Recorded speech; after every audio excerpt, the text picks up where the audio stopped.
Que a paz de Jesus esteja em nossos corações, muita luz, muito amor a todos nós. Estamos aqui hoje para o estudo resumo do capítulo 9 da primeira parte. Tecer algumas palavras a respeito do capítulo 9 da primeira parte da obra Paulo Estevão. Em resumo mais específico, de que trata esse capítulo? Trata da evangelização de Abigail, adquirindo ela uma evolução espiritual significativa, apesar do curto prazo e do seu desenlace. Porém, antes disso, do contato dela com Saulo, o seu noivo, e ele assim toma ciência da sua futura atividade vinculada ao caminho. Jesus, ela revela que Jesus o amava muito e tinha muita esperança na propagação do evangelho no mundo através dos esforços de Saulo. E também do progresso espiritual do próprio Saulo, primeiramente através da angústia, da ansiedade, vinculadas ao martírio de Estevão e do contato amoroso e recíproco entre ele e Abigail. Então, vamos lá. A perseguição em Jerusalém, depois da morte de Estevão, foi intensificada. Por assumir o cargo de Gamaliel, Paulo parecia alucinado, agindo com um determinado grau de crueldade. Sem a presença de Abigail, sem a presença de Gamaliel, Saulo parecia louco, entregues a desmandos, a tiranias, obcecado pela ideia de defesa do judaísmo. Homens de bem foram expulsos das cidades, trabalhadores honestos e mães de família sofreram processos públicos execrandos e por mais que pedissem para si ou por seus esposos ou as crianças pelos seus pais, os pedidos eram infrutíferos. Saulo era um rochedo áspero. A própria igreja do caminho ela ficou sitiada de soldados e estava proibida de realizar as prédicas consoladoras vinculadas ao evangelho. Todas as famílias que tinham algum vínculo, algum grau de contato com os ensinos de Jesus sofriam devassas cruéis. E a própria cidade de Jerusalém, ela se despovoou de trabalhadores honestos. Se instaurou um êxodo de grandes proporções na cidade. Saulo inculpava o insucesso da concretização dos seus sonhos juvenis a Jesus, e não sendo possível encontrá-lo, perseguiria os seus adeptos. Ele sentia de vez em quando uma saudade singular de Abigail, ela lhe fazia uma falta imensa no coração e ele não a substituiu por uma outra mulher na sua vida. Também ele recordava com extrema angústia o martírio de Estevão e também a sua paz de consciência e as suas palavras últimas de amor e de perdão. Recordava da oração de Abigail, era uma oração elevadíssima que ele jamais conseguiria esquecer. Então Saulo estava capitulando entre o amor e a saudade de Abigail. Faziam 8 meses que ele não respondia às notícias que recebia. E assim, dessa forma, ele resolve retornar a Jope. Pega o carro com o coração extremamente opresso e retorna à cidade de Jope. No caminho, a paisagem é a mesma, de quando em quando as flores são exatamente as mesmas e ele se sente reviver. Quanta ansiedade vencida, quanto teve que humilhar o seu orgulho inflexível para retornar à situação anterior. E a repetição da paisagem lhe fazia reviver os sonhos, né? Os sonhos anteriores. E ele ia refletindo sobre o que ele comunicaria a Abigail. Falaria da continuidade do seu amor, das noites de insônia. Sem ela, não falaria de Jesus. Falaria do remorso de não tê-la ajudado nas circunstâncias de morte do irmão, falaria da oração que ela realizou, lhe beijaria os cabelos, as mãos e, recordando os bons momentos passados, planejaria o futuro. Chegando a casa, quem lhe recebe com enorme surpresa é Zacarias, o pai adotivo de Abigail. O encontro deles é de um longo e demorado abraço. E a primeira pergunta de Saulo é a respeito de Abigail. Ele diz que há 4 meses ela adoeceu significativamente dos pulmões e que não há uma esperança para ela. Quando ela voltou de Jerusalém, ela ficou 1 mês entre a vida e a morte.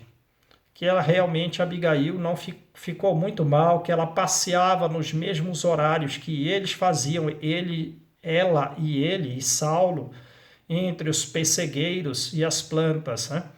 E Ruth, certa vez, encontrou-a chorando. Então, realmente, ela estava muito mal, não havia um remédio que pudesse auxiliá-la, até que apareceu por aquelas bandas um senhor muito idoso, se chamava Ananias, ficou na casa dos rendeiros e ele apresentou para Abigail, que o ouvia todo fim de tarde, o evangelho do carpinteiro. Saulo se espantou. O evangelho do carpinteiro? Sim, e por que você não freou esse contato? Esses velhos são feiticeiros que confundem a massa, que confundem o povo. Saulo, antes de tudo, nós te pedimos notícia para que tu nos guiasse, para que tu nos dirigisse, mas não apareceste. E ela tinha adquirido uma melhora, o seu diálogo se tornou inspirativo, ela parou de chorar, ficou mais feliz, mais consolada, e pensamos que não deveríamos retirar o remédio de uma pessoa, de um doente, e ainda mais um doente amado. Saulo ficou mudo. É a generosidade. Ele também perguntou se Abigail teve alguma queixa dele e Zacarias falou que não, que a tua ausência era fruto do trabalho público que tu exercias, de muita importância. Agradeceu o contato carinhoso que teve com a família. Então Saulo sempre ficava paralisado ante a generosidade, o amor e a humildade da noiva. E foi lá encontrá-la, né? As notícias de que ela estava extremamente doente e que teve um contato com o evangelho, que aderiu ao evangelho, eram espécies de veneno no seu coração e ele foi um tanto cambaleante. Chegando lá, ela estava amparada por Ruth e realmente muitíssimo abatida, muito magra, tendo dispneia, porém, os olhos, uma imensa serenidade. Ele, quando a viu, se espantou e ela, ao vê-lo, manifestou uma imensa alegria. E começaram a trocar, então, palavras de saudação, olhares afetuosos. Ele começou a acariciar a sua mão e percebeu, né? A mão dela era translúcida, estava extremamente doente, a respiração muito ofegante e os pais se retiraram. É o processo de evolução de Saulo? Sim, a partir da dor, mas a própria voz dele já tem uma conotação, uma mudança de tom. Ele diz a Abigail: abdiquei da postura de homem público, da vaidade de homem público, e vi aqui te perguntar se me perdoaste, se me esqueceste. O grau de evolução de Abigail, que já era elevada, depois que ela conheceu o Evangelho e no estado em que ela está, com certo desprendimento do espírito ao corpo, ela está altamente inspirada. Em regra, ela dialoga com Saulo com um tom poético, numa espécie de prosa poética da fala. Saulo perguntou se ela o havia esquecido, se o havia perdoado. Ela diz: Saulo, né? Num tom poético, falando como Joana de Ângeles faz as analogias relativas à natureza.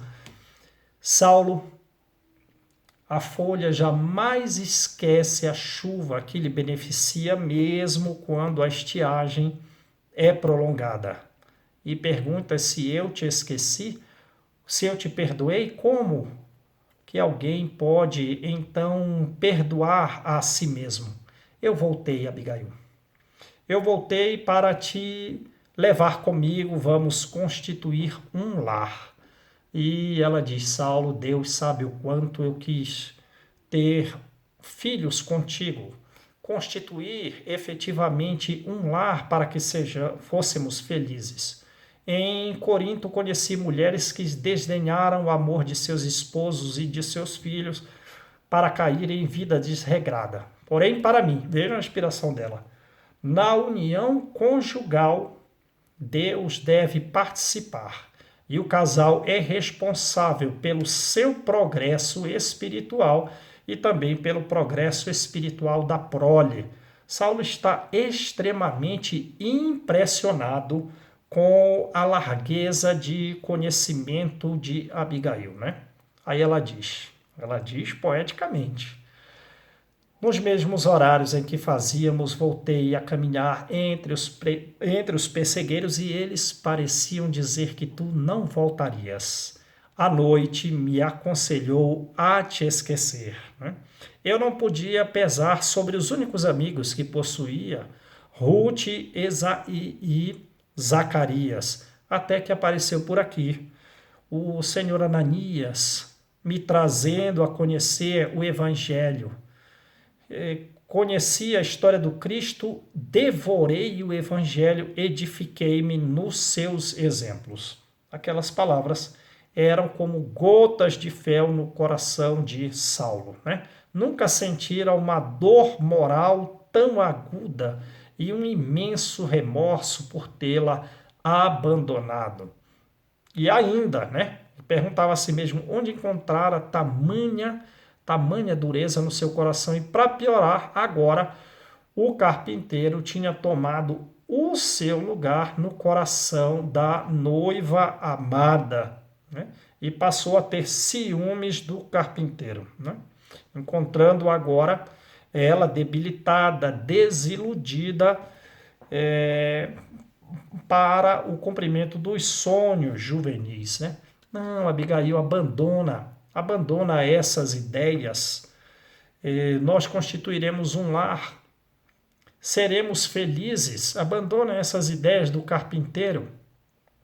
O que é que ele te ensinou? Simplesmente ao sofrimento? Te ensinou a tristeza? Não, estás enganado, Saulo.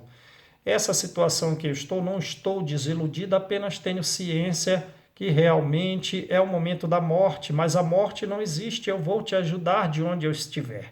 E Jesus não é um feiticeiro, é um mestre de vida, de amor, de verdade. E onde estão os auxílios aos homens valorosos desse Cristo? Aí Abigail, novamente, muito inspirada, Saulo. Jesus nos ensina que a vida constitui um conjunto de atitudes pelas quais podemos nos elevar aos planos superiores. E os homens valorosos têm por missão trabalhar por todos, trabalhar pelos homens fracos para que toda a família cresça, para que toda a família evolua. No entanto, muito frequentemente os inimigos se instalam no coração, o orgulho, o egoísmo, a vaidade, e assim, quando o homem está na riqueza, ele se esquece de Deus, ou poucos são aqueles que trabalham diante do aguilhão. Novamente, Saulo, muitíssimo impressionado com os ensinos, com a fala, com a prosa poética de linguagem profunda de Abigail, né? Ele está extremamente impressionado. Porém, esse esforço levou-a a novamente golfar sangues e entrar num estado de prostração muito mais significativo, e ele percebeu que seria extremamente austero e rigoroso e responsável conversar sobre Jesus, atacar Jesus diante da noiva. Então, muito docemente, ele falou a Abigail: Não falemos mais de religião, recordemos o nosso passado para planejarmos o futuro. E Abigail, percebendo que aquele tom de voz, que era um novo estado, Paulo entrava numa nova era para o seu espírito. E ele ia se despedir, ela já não estava mais em condição de falar. E quando ele vai sair, ele percebeu que ela não teceu uma palavra a respeito do falecimento de Gesiel, Estevão, né? E ele queria justificar. Uma das pretensões da ida dele lá era saber se efetivamente ela o havia perdoado. Ele queria se justificar, queria falar, queria dizer das circunstâncias que levaram à morte inusitada daquele que ele não sabia que era o seu irmão. E ele então pergunta a Abigail, francamente, tu me perdoaste a morte do teu irmão Saulo? Por que falar disso? Gesiel está com Jesus e ele morreu legando-te palavras, deixando-te palavras de amor e perdão. Por que eu, então, vou reclamar se eu estou sendo muito atendida?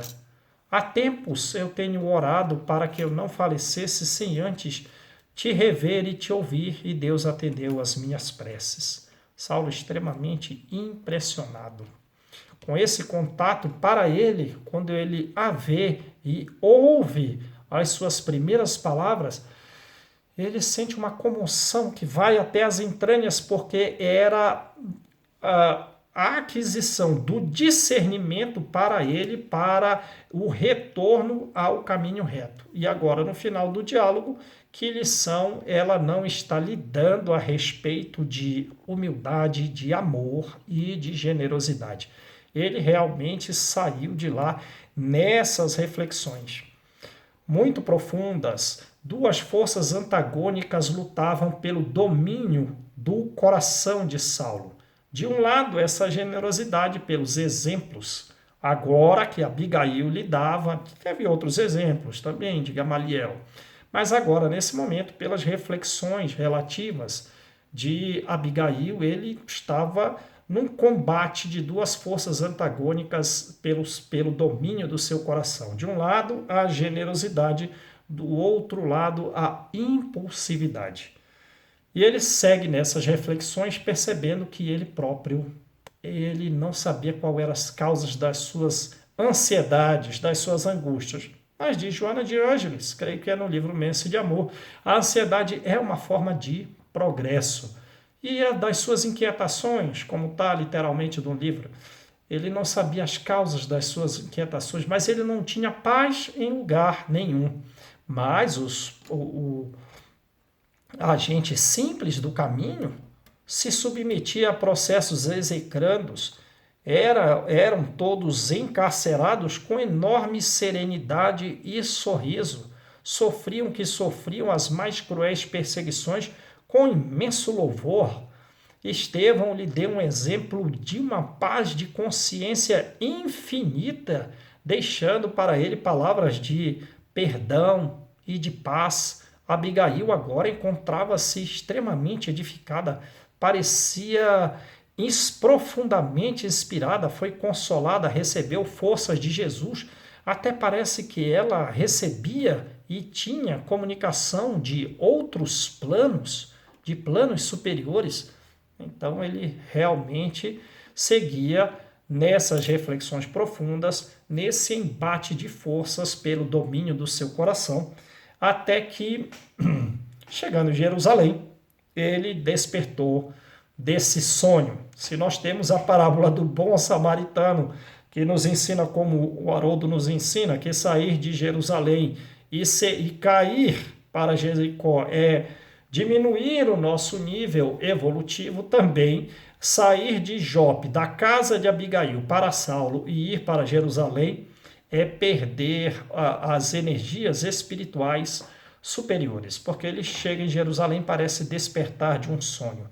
Ao observar o templo grandioso, o orgulho da raça pareceu ouvir em seu coração que era impossível a superioridade dos homens do caminho, que a paz dele deles era derivada da ignorância e que os que estavam sempre vinculados ao caminho eram pessoas desclassificadas, né? Sem qualidade, eram pessoas sem qualidade. E que o homem de responsabilidade não encontra a paz facilmente. Assim ele resolveu o problema, continuaria a luta, casaria com Abigail, dissuadi-la-ia de participar dessas ideias do caminho e da sua casa continuaria as perseguições. Porém, na manhã seguinte, altas horas da manhã, recebe a notícia de que Abigail piorara, estava em situação irremediável. Imediatamente ele segue para o caminho de Jope, encontra os pais desolados. O estado dela, dizem eles, era um estado de prostração imensa, de vômitos ininterruptos e que provavelmente, eles dizem, ela simplesmente estava esperando a visita dele para partir. E Saulo vai em direção ao quarto. O cheiro das flores parece anunciar uma despedida. O cheiro das flores do pomar parece anunciar que é a partida. Ela tem uma infinita alegria ao vê-lo como da outra vez. E ele se surpreende com o estado dela, o coração sem ritmo, o afar descompensado do peito numa dispneia de caráter significativo, ele fica trêmulo. Pela primeira vez, Saulo estava trêmulo. Ele vai fazer carícias na mão dela, a mão flácida, suarenta, o suor frio dos moribundos. Mas como, Abigail? Como chegastes a este estado? Ontem eu parti daqui esperançoso do teu sucesso, pedi a Deus pela tua melhoria, para a nossa recuperação, e se ajoelha, e beija as mãos, e beija o cabelo. Era a partida, era o sofrimento injustificado de um anjo, e aquele coração ressecado pelas leis, pela primeira vez começa a chorar intensamente. Ela faz um gesto, com extrema dificuldade, ela faz um gesto de carinho e sabe que aquelas lágrimas para o espírito ressecado de Saulo era o alvorecer de uma nova era. E entre choro quase convulso, Abigail, quero-te comigo por toda a vida. Aí ela, mais inspirada do que nunca. Paulo, é necessário morrer para viver verdadeiramente. A inspiração dela é magnífica. A semente que cai na terra morre, mas também multiplicam-se os frutos. Deus, destruindo a nossa felicidade terrena, a multiplica no plano espiritual. Auxiliar-te-ei de onde eu estiver. Te consagrarás a Deus através de esforços ingentes para a tua própria recuperação. Jesus tem muita esperança no teu sucesso. Quem te trouxe? Abigail, quem te deu essas ideias? Depois que partiste ontem, percebi, senti que alguém se aproximava. O quarto se encheu de luz. Era Gesiel.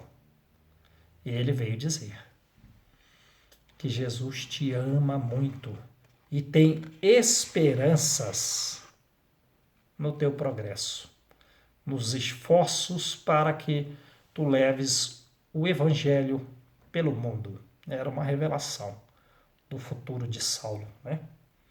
Resolvi então entregar-me à morte para não atrapalhar a tua missão. Eu, Gesiel, nós te ajudaremos do plano espiritual. Vê, Saulo, eu não vou deixar de ser a tua companheira. Ela está partindo e está consolando e instruindo ao Saulo. Nós te levaremos aonde estiverem os nossos irmãos. Eu ajudarei os teus raciocínios a encontrares a verdade. Né?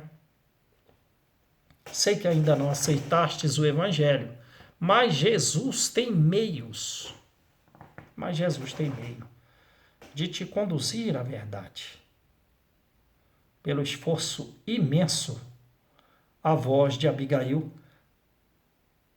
se extinguiu. Saulo começou a gritar: Abigail! Abigail! Gesiel veio buscar-me. Em vão ele continuou a chamá-la. Em vão beijou-lhe a mão, beijou-lhe diversas vezes a mão, o cabelo, diversas vezes. Gritou como um louco, agora pelos pais adotivos. Zacarias, Ruth, gritou como louco pelos pais adotivos. Ruth entra, lavada em pranto, abraçando Abigail, o seu tesouro maternal depois da morte do filho, passou a ser a Abigail. E ela fixa o olhar em cada um, como a demonstrar um profundo e amoroso agradecimento. E uma lágrima é o seu último adeus. A mansão se abateu de extremo sofrimento pelo alar de Abigail ao plano espiritual. Saulo então deixou-se ficar num estado estarrecido, mudo, e Ruth cobrindo Abigail de flores, pois ela parecia dormir.